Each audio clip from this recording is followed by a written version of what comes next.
কোন সিনেমার টিকিট কিনলেন? দেয়ালের দেশ। টিকিট পেয়েছেন? হ্যাঁ, টিকিট পেলাম। খুবই ভালো সিনেমা, বিয়ন্ড এক্সপেকটেশন।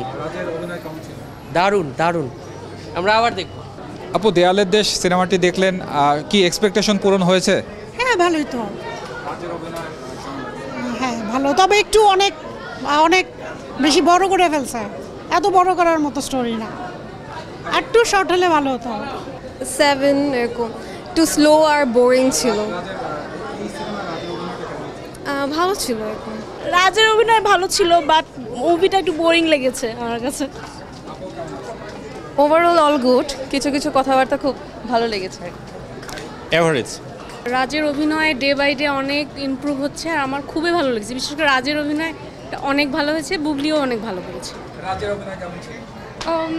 মোটামুটি খুব বেশি ভালো ছিল না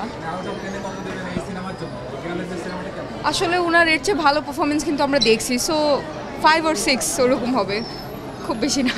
আপু, দেয়ালের দেশ সিনেমাটি দেখলেন, কি বাজে ছিল, পছন্দ না, কিন্তু এক্সেলেন্ট অভিনয় ছিল।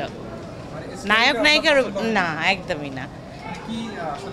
মানে কোনো রিল্যাক্স লাগে নাই। মুভি হবে মানে কি সাসপেক্ট কে মারলো, কে মারলো, এটাই ব্যাস। কিন্তু ছবিটার মধ্যে যে একটা থাকে না, কি বলবো, বুঝাতে পারছি না আর কি।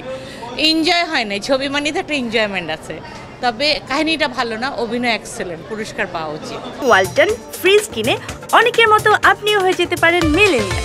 সেরা পণ্যের সেরা অফার। আজকে রাজকুমার দেখতে আসছি, আর গতকালকে দেখতে আসছিলাম হচ্ছে দেয়ালের দেশ।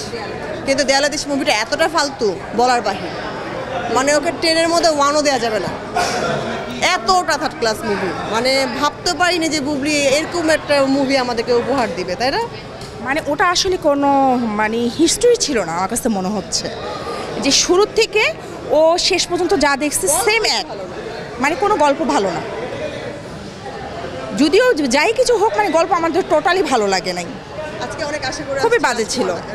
এখন রাজকুমার কেমন হবে এটা দেখার পরে হয়তো বা মনে হচ্ছে রাজকুমার অনেক ভালো হবে, আশা করি।